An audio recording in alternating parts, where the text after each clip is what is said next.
Hello and welcome to Fifi and the In-Between, the channel for original short stories of fantasy to occupy your mind and inspire your deepest self. This is the story of the Bruise of a Pear. Flannery was born into a world without color.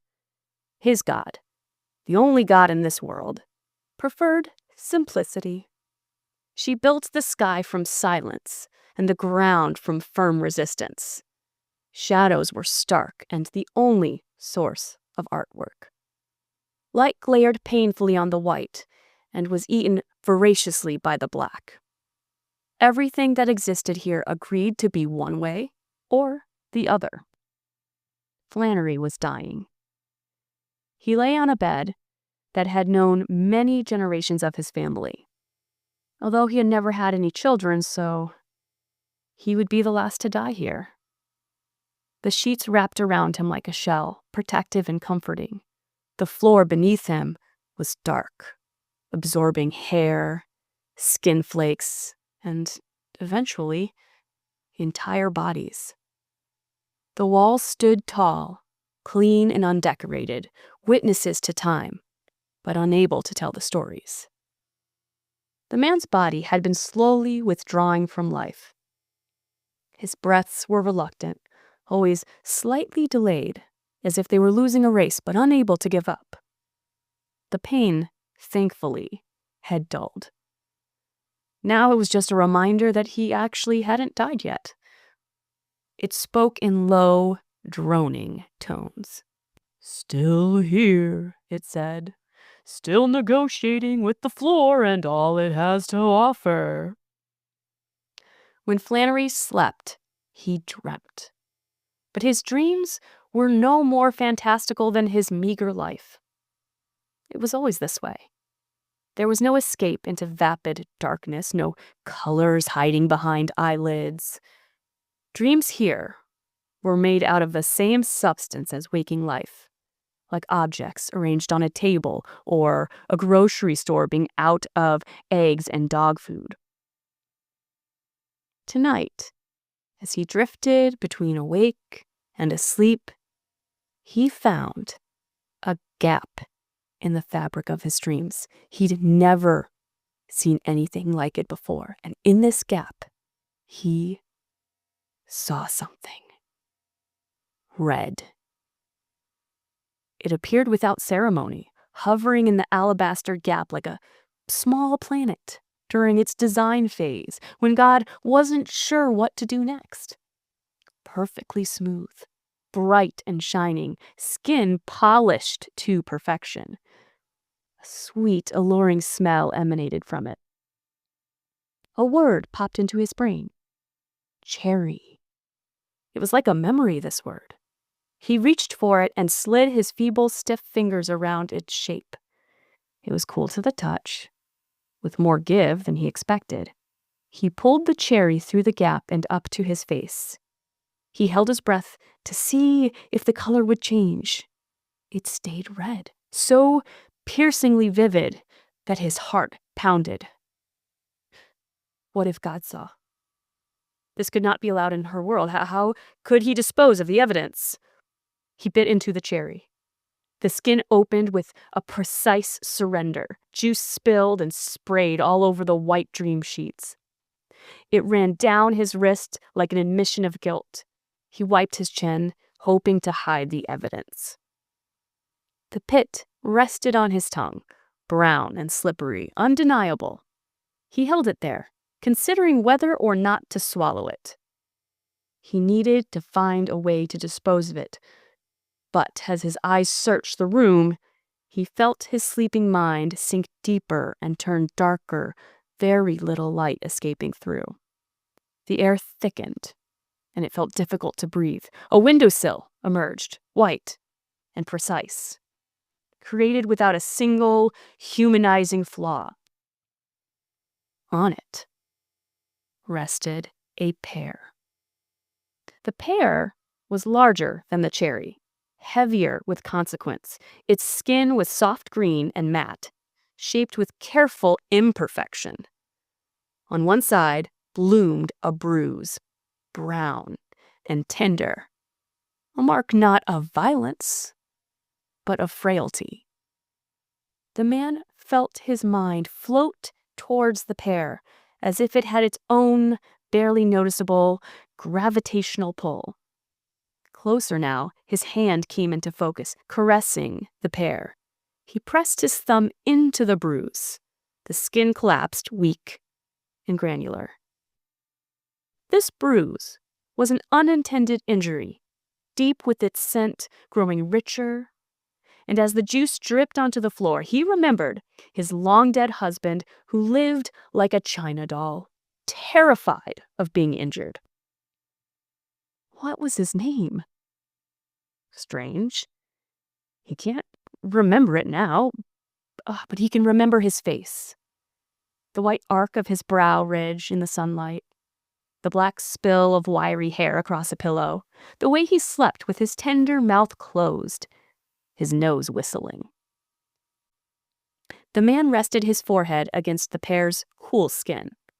Relief moved through him, clean and unburdened. The bruise was not his fault. He hadn't known how thin the skin would be. He could not blame himself for this pear.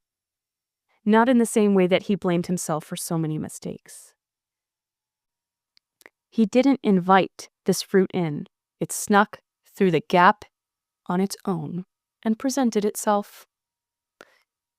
As Flannery gave in to whatever fate lay ahead, the pear melted away into liquid and then into fading light. Then he saw blood dripping onto the sheets. His blood was black, glossy, thick. Each drop spread outward, opening like a dark rose. This was the forgotten blood that was dripping from his gaping, loose mouth. Blood lost in childhood and not mourned. Blood from small accidents and unintentional self-harm with broken glass on the street. Blood that poured from his love's throat in the final moments. He hadn't intended for it to go that way. He had loved him once. The blood continued to drip and spread. It did not rush. It took its time and enjoyed the process. It sought honesty. Memories surfaced and sank like a buoy before a storm. A scraped knee against white pavement next to a broken bike. A split lip during a pointless fight. A finger cut while preparing an unappreciated meal. A night when he tripped over the cat and broke the mirror with his face. The room sharpened. Edges grew firm around the stream place. His eyes focused. The dread intensified. Everything was sticky with blood. His hands, the walls, the windowsill. He understood what this meant. His husband's death echoed in the walls. His death was unfair and painful. There was a reckoning required. At the center of the room stood a bowl, white and severe. Inside it lay cherry pits, black now and polished, arranged with intention. It was a message. He knelt onto the dark floor that would take him soon. He picked up a pit and placed it in his mouth. Memories flooded him, wanting to leave, lying about his comings and goings, hollow promises of love, being loved despite it all. Each pit was a small weight in his heart. The blood started to dry, gluing together the things that he wanted to keep separate. With a shudder, he was slammed back into waking. His breath faltered. The floor held a thin mirror of blood, reflecting the room without distortion. His body understood before his mind did. Each breath required instruction. His chest waited. White walls, black floor. The white too bright, the black an endless and terrifying abyss. His hands lay still on the sheet. Thin. Dishonest. He felt a strange pause in the air, and a shadow draped over the room, veiling it from view. Through the gauze of a shadow, a porpoise-like creature appeared, flitting through the air, playfully observing the face Flannery had become. Disdainfully gaunt, gray, dry like a salty fish, on withering hot sand. He knew his consequences had arrived. Important, simple rules to live by. Choose, black or white, every being, every material. His shame for who he had become weighed his body down, sinking him deep into the mattress. With a voice barely above a whisper, he confessed, without resistance. I touched the colored fruit. The creature looked briefly at the cherry pits, at the spot the pear had melted, at the bloody stains of memory. "Why do you apologize?" it asked. "They were not supposed to be here," said Flannery. "I should have walked past, looked away. I should have been stronger. But I just have something terrible in me, and I don't know how to fight it." It considered this, as if considering the idea for the very first time. "I created color," it said in a voice with a confusing accent. "I do not recall banning it, but you do keep refusing to see it. It must be a human thing, I guess. I did not make you this way." The accent seemed childlike. It didn't settle on anything he knew. It made it difficult to place where this creature had come from in this world. He had never seen such a thing before. But the world is big, and his life has always been here, in this town. A small, inconsequential life. Its attention turned briefly to the hands, to the frightened, shaking mouth of this old, desperate man. "I did not choose this," Flannery defended himself.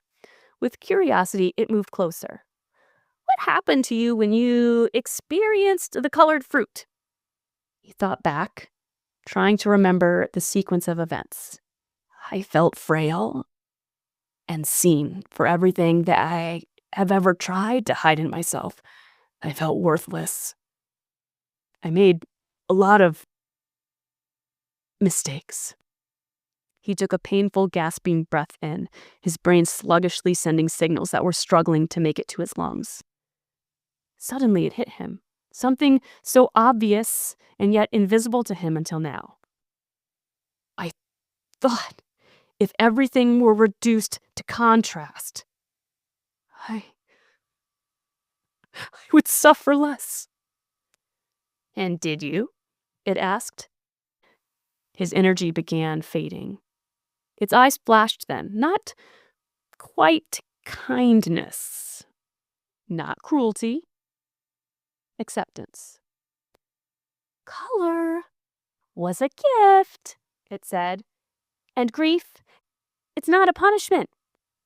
Flannery's eyes began to flutter closed. "They only see it at the end," it said, "when the body is failing, when there is no time left to use it. You didn't do anything wrong. What you're feeling is normal. Everyone notices the fruit. Not one person turns it away. And you hate yourselves for it. I do not get it." It looked again at where the pit sat, where the pear had rested. "You save it for the moment, when you can no longer build a life around it. You let it arrive only when it cannot tempt you to stay." There was silence. Flannery's breath had ceased. It turned away, already withdrawing, already finished. As the presence thinned, the color surged briefly through the room, no longer restrained, not symbolic, Red stains around the cherry pits, green in the trees outside the window, the pale yellow juice remaining from the liquefied pear spread across the windowsill. It was not a gentle burst. It was sharp. It arrived all at once, extravagant and overwhelming. Then it was gone. The room returned to black and white. The body remained still. Nothing visible had changed.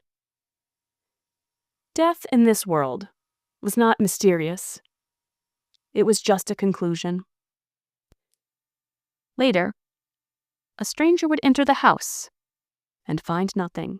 The body would have sunken into the darkness of the floor, his clothing would have disintegrated, the cherry pits would return to the dream.